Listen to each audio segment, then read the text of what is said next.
너희들 이번 주 금요일 저녁에 아버님 제사 있는 거 알고 있지?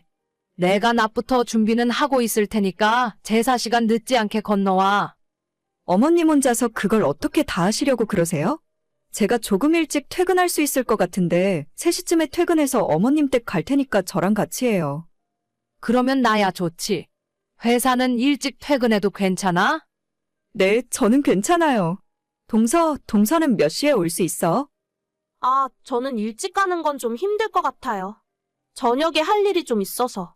볼일 보고 저녁에 제사 시간 맞춰서 넘어갈게요. 너는 또 늦니? 일도 안 하고 집에 있으면서 뭐가 그렇게 혼자 바쁜 척이야?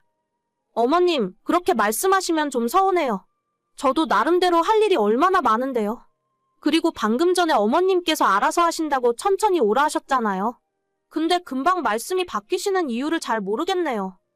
아니, 아무리 그래도 그렇지.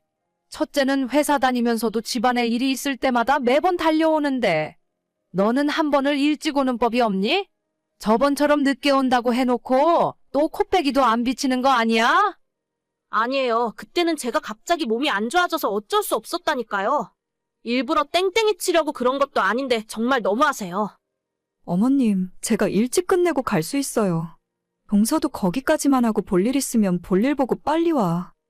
아니, 저는 맨날 최대한 빨리 가려고 노력하는 건데 어머님이 저를 이상한 사람으로 만드시잖아요. 내가 못할 말이라도 했니? 너 지난 설날에도 저녁에 늦게 온다고 하다가 나중에 설날 아침에 오겠다고 말을 바꿨잖아. 그때 첫째가 고생 엄청 많이 했어. 어머님도 그만하세요. 두 사람 모두 말다툼 하지 마시고 더 이상 아무 말씀 하지 마세요. 동서도 어머님한테 그만해. 어머님 금요일에 뵐게요. 다들 말씀 여기까지만 하세요. 저희 시댁에 특별히 많은 집안 행사가 있는 건 아닙니다. 크게 챙겨야 하는 다른 친척도 없어서 명절에는 딱 저희 식구들끼리만 모이고 제사는 시아버님을 포함해 3번이에요. 많다면 많고 적다면 적은데 저는 이 집안에 시집을 왔으니 당연히 할 일은 해야 한다는 입장입니다. 시아버님이 생전에 저한테 잘해주시기도 했고 저희 결혼할 때 시댁에서 정말 많은 도움을 주셨으니 그만큼 저도 잘해야 한다고 생각해요. 꼭 금전적인 도움 때문에 그런다기보다 가족이라면 당연히 해야 하는 일이죠. 그런데 2년 전에 시집 온 동서가 매번 엇나가는 모습을 보여 어머님의 시름이 깊어졌어요. 어머님은 첫째와 둘째를 차별하시는 분도 아니었고 결혼할 때 도와주신 것도 똑같이 해주셨습니다. 그런데 동서는 결혼과 동시에 일을 그만두더니 그렇다고 집에서 살림도 거의 하지 않는다고 들었어요. 동서 지금 어디야? 재호서방님도 방금 도착했는데 왜 아직 안 와? 저 지금 약속이 좀 늦게 끝날 것 같아요. 최대한 빨리 갈 테니까 시간 되면 먼저 시작하세요. 아니, 제사 때 오는 식구라고는 우리들이 전부인데 오늘 또 안 오는 거야? 어머님 화 많이 났어. 제사 끝나기 전까지는 갈게요. 제가 맨날 약속 안 지키는 사람도 아니고 진짜 왜 자꾸 이러실까? 어머님이 오늘은 진짜 벼르고 있다니까? 어차피 동서 일이고 동서가 알아서 하는 일이지만 어머님 눈 밖에 나서 좋을 거 하나도 없잖아. 근데 사실 말을 안 해서 그렇지. 제가 이씨 집안 사람도 아니고 굳이 제사에 갈 이유가 있나요?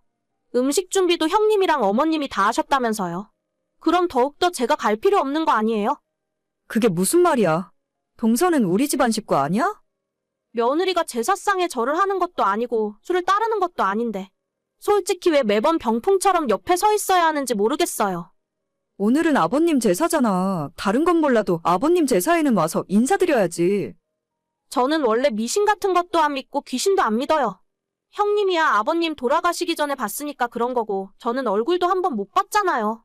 제 입장에서는 당연히 아무 느낌도 없어요. 그럴 수 있지. 이해하는데. 그래도 어머님 보고 계신데 이렇게까지 해야 돼? 처음부터 안 올 생각이었어? 사실 그래요. 제사에 꼭 며느리들이 다 가야 하는 건 너무 구시대적인 발상이잖아요. 그래도 동서 결혼할 때 어머님이 집값 많이 보태주셨잖아. 꼭 받은 만큼 하라는 건 아니지만 그래도 기본적인 도리는 해야지. 그 돈이 제가 시댁에서 제사 지내라고 주신 돈이었어요? 그런 줄 알았으면 처음부터 받지 말걸? 형님은 이상하게 같은 며느리 편 안 들고 어머님 편만 드시네요. 누가 보면 이 집안 딸인 줄 알겠어요. 그런 의미가 아니잖아. 아무튼 저는 안 갈 거예요. 앞으로도 갈 생각 없으니까 괜히 저한테 쓸데없이 시간 낭비하지 마세요. 동서는 아예 시댁 제사에 오지 않겠다고 선언했고 그날 이후로 얼굴을 보기 너무 힘들었어요.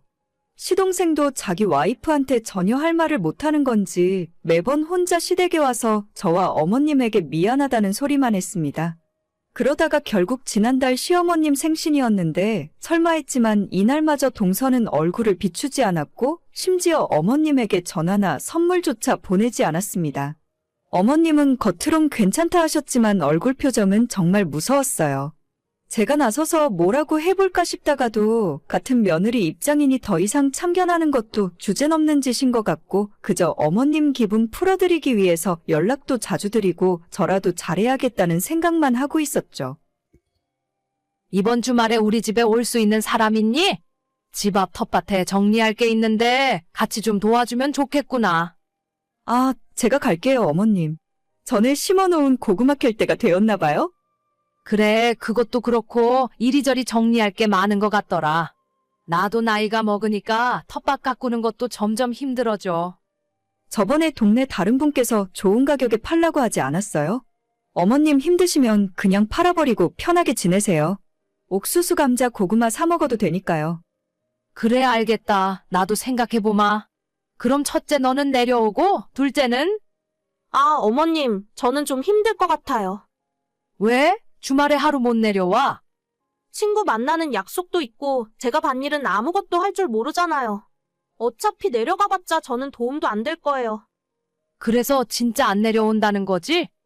죄송해요, 어머님. 솔직히 흙 만지고 싶지 않거든요. 저는 고구마같이 밭에서 나오는 건 나눠주지 않으셔도 되니까 그냥 형님이랑 두 분이 알아서 하세요. 그래, 알겠다.